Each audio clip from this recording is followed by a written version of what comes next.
नमस्कार दोस्तों, आज मैं आप सभी को सुनाने जा रही हूँ सोमवार व्रत की कथा, जिसको सुनने मात्र से ही भगवान शंकर जी की कृपा आप सभी भक्तों पर बनी रहेगी। व्रत करने की विधि जान लेते हैं पहले। सोमवार का व्रत साधारण दिन के तीसरे पहर तक होता है। व्रत में फलाहार या प्राण का कोई खास नियम नहीं है, किंतु यह आवश्यक है कि दिन रात में केवल एक समय भोजन करें। सोमवार के व्रत में शिव जी पार्वती जी का पूजन करना चाहिए। सोमवार के व्रत 3 प्रकार के होते हैं, साधारण, प्रति सोमवार और 16 सोमवार व्रत। विधि तीनों की एक जैसी है। शिव पूजन के पश्चात कथा सुननी चाहिए। प्रदोष व्रत 16 सोमवार, प्रति सोमवार तथा तीनों की अलग अलग है, जो आगे लिखी गई है। कथा के अनुसार एक बहुत धनवान साहूकार था, जिसके घर धन आदि प्रकार की कोई कमी नहीं थी, परंतु उसको एक दुख था कि उसके कोई पुत्र नहीं था। वह इसी चिंता में रात दिन रहता था। वह पुत्र की कामना के लिए प्रति सोमवार को शिव जी का व्रत और पूजन किया करता था तथा सायकाल को शिव मंदिर में जाकर शिव जी के श्री विग्रह के सामने दीपक जलाया करता था। उसके इस भक्ति भाव को देखकर एक समय श्री पार्वती जी ने शिव जी महाराज से कहा कि हे महाराज, यह साहूकार आपका अन्य भक्त है और सदैव आपके व्रत और पूजन बड़ी श्रद्धा से करता है। इसकी मनोकामना पूर्ण करनी चाहिए। शिव जी ने कहा, हे पार्वती, यह संसार कर्म क्षेत्र है। जैसे किसान खेत में जैसा बीज बोता है वैसा ही फल काटता है, उसी तरह इस संसार के प्राणी जैसा कर्म करते हैं वैसा ही फल भोगते हैं। पार्वती जी ने आग्रह से कहा, महाराज, जब यह आपका अनंत भक्त है, इसको अगर किसी प्रकार का दुख है तो उसको अवश्य दूर करना चाहिए, क्योंकि आप सदैव अपने भक्तों पर दयालु होते हैं और उनके दुखों को दूर करते हैं। यदि आप ऐसा नहीं करेंगे तो मनुष्य आपकी सेवा तथा व्रत क्यों करेंगे? पार्वती जी का ऐसा आग्रह देख शिव जी महाराज कहने लगे कि हे पार्वती, इसको कोई पुत्र नहीं है। इसकी चिंता में यह अति दुखी रहता है।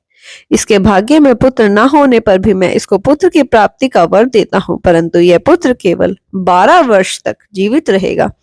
इसके पश्चात वह मृत्यु को प्राप्त हो जाएगा। इससे अधिक मैं और इसके लिए कुछ नहीं कर सकता। यह सब बातें साहूकार सुन रहा था। इससे उसकी न कुछ प्रसन्नता हुई और न ही कुछ दुख हुआ। वह पहले जैसा ही शिवजी महाराज का व्रत और पूजन करता रहा। कुछ काल व्यतीत हो जाने पर साहूकार की स्त्री गर्भवती हुई और 10वें महीने उसके गर्भ से एक अति सुंदर पुत्र की प्राप्ति हुई। साहूकार के घर में बहुत खुशियां मनाई गई, परंतु साहूकार ने उसकी केवल 12 वर्ष की आयु जानकर कोई अधिक प्रसन्नता प्रकट नहीं की और न ही किसी को भेद बताया। जब वह बालक 11 वर्ष का हो गया तो उस बालक की माता ने उसके पिता से विवाह आदि के लिए कहा, तो साहूकार कहने लगा कि अभी मैं इसका विवाह नहीं करूंगा, अपने पुत्र की काशी जी पढ़ने के लिए भेजूंगा। फिर साहूकार ने अपने साले अर्थात बालक के मामा को बुलाया, उसको बहुत सा धन देकर कहा, तुम इस बालक को काशी जी पढ़ने के लिए ले जाओ। रास्ते में जिस स्थान पर भी जाओ, यज्ञ करते ब्राह्मणों को भोजन कराते जाओ। वे दोनों मामा भांजे यज्ञ करते ब्राह्मणों को भोजन कराते जा रहे थे। रास्ते में उनको एक शहर पड़ा। उस शहर में राजा की कन्या का विवाह और दूसरे राजा के लड़का जो विवाह करने के लिए बारात लेकर आया था, वह एक आंख से काना था। उसके पिता इसी बात की बड़ी चिंता थी कि कहीं वर को देख कन्या के माता पिता में किसी प्रकार की अड़चन पैदा ना कर दे। इस कारण जब उसने अति सुंदर सेठ के लड़के को देखा तो उसके मन में विचार किया कि क्यों न दरवाजे के समय इस लड़के से वर का काम चलाया जाए। ऐसा विचार कर वर के माता पिता ने उस लड़के और मामा से बात की तो वह राजी हो गए। फिर उस लड़के को वर के कपड़े पहना तथा घोड़ी चढ़ा दरवाजे पे ले गए और सब कार्य प्रसन्नता से पूर्ण हो गया।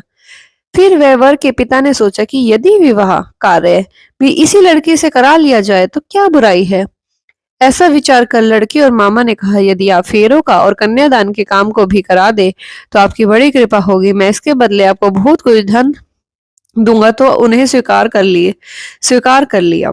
विवाह कार्य भी बहुत अच्छी तरह से संपन्न हो गया, परंतु जिस समय लड़का जाने लगा तो उसने राजकुमारी की चुनरी के पल्ले पर लिख दिया कि तेरा विवाह मेरे साथ हुआ है, परंतु जिस राजकुमार के साथ तुम्हें भेजा जाएगा वे एक आंख से काना है।